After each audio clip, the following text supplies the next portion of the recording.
Hi everyone, I'm Ann, and just a reminder, I'm working at the Recovery Center of Northern Virginia, an outpatient adult treatment center for drugs and alcohol. And today I wanted to talk about safety, office safety.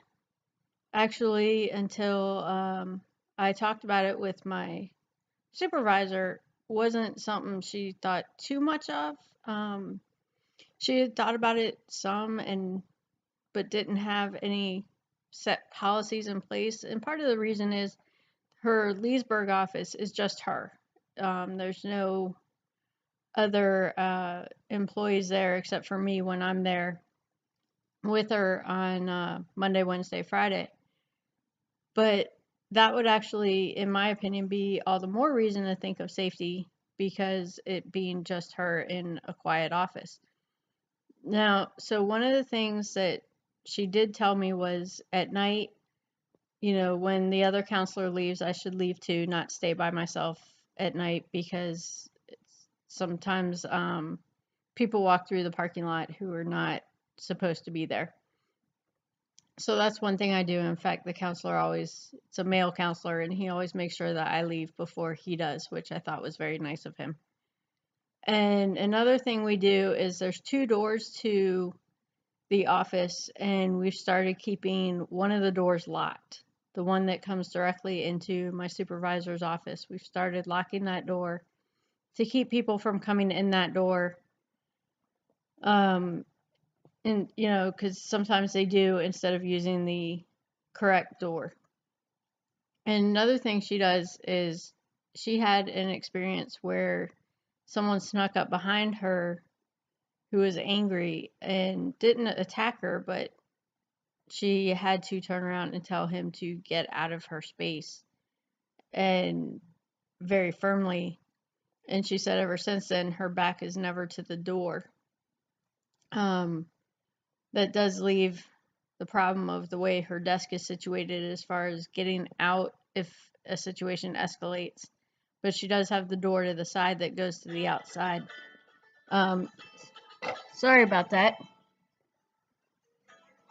Um, but so anyway, she she doesn't have her back to the door, and one of the things that we thought of together was uh, an escape route if she needed an escape route, and where she sat in the group room, because sometimes during group people can get upset.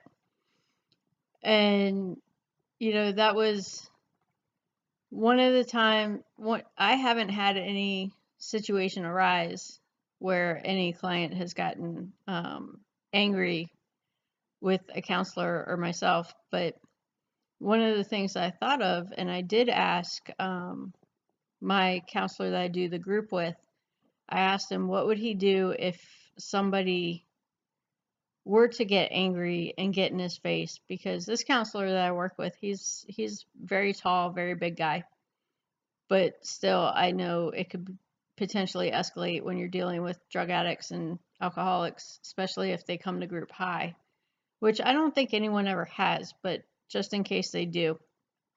And he said he's generally gets people to go outside and take a break before it escalates too high. Go for a walk, take a deep breath. Things that he's learned how to de-escalate a situation. I think that I like the idea of taking them outside because it also keeps it away from the group. Um, that way, if a problem escalates, it's not in front of the group. For me, I'm not that big of a person, so I'm not sure how I would handle it. I would definitely try and de-escalate it before it got too bad. Maybe sending that person outside, go smoke a cigarette or something by themselves without me right there.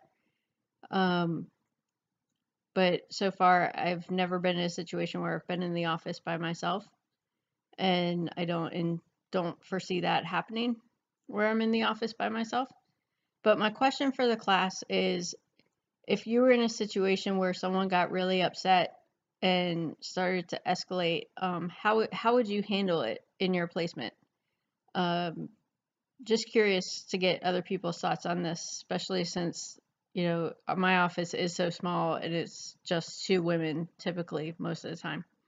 So anyway, that's my video for today. Thank you.